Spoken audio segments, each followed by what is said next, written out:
orang itu menjadi kikir itu karena nganggap hidup itu lama dan uang itu penting. Kalau zaman Nabi itu sederhana kalau melihat hidup. Pernah suatu saat Nabi itu punya jatah makan, karena Nabi itu hidupnya juga pas-pasan. Jadi Nabi itu unik. Beliau di satu sisi kaya raya, bisa ngurmat Abu Hurairah, Ammar, Suhaib. Ashabu Sufah itu dirawat Nabi semua. Itu kan kaya, bisa ngerawat sekian orang. Tapi di sisi yang lain untuk pribadinya beliau miskin. Kadang nggak bisa makan hari itu. Tapi di saat yang sama bisa merawat Ahlus Sufah. Jadi keliru kalau orang hanya cerita Nabi itu miskin, untuk makan dirinya aja susah. Itu keliru. Kelirunya kalau tidak diteruskan, tapi Nabi mampu menghidupi ahli sufah. Sikan cerita jatah makannya Nabi itu dikasihkan orang ketika Nabi tanya, ya Aisyah, makanan jatah saya di mana? Oh ya Rasulullah, tadi ada orang minta tak kasihkan, maka makanan itu habis. Apa kata Nabi? Kamu salah Aisyah. Yang kamu kasihkan itu justru yang masih. Ya yang kamu kasihkan itu justru yang masih.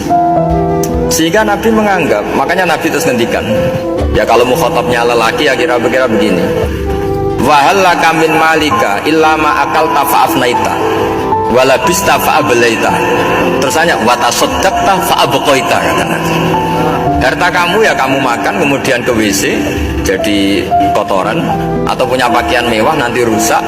Watasaddaqta fa'abqaita, ada yang kamu sedekahkan yaitu yang abadi sampai akhir. Sehingga banyak pengusaha yang mencintai saya setelah tak ajari hadis itu, misalnya punya uang 1 miliar karena dia spekulan atau pedagang rawan bangkrut, disedekahkan ke masjid 50 juta, yaitu yang abadi. Jadi kalau suatu saat bangkrut, dia masih punya uang 50 juta di akhirat. Jadi Nabi itu mengajari sedekah itu apa? Ya sedekah itu pengabadian uang. Kalau kita kan enggak, bilang sedekah itu nguras. Itu pikirannya setan dan pikirannya orang Islam. Itu cara berpikir setan, bukan cara berpikir umat apa.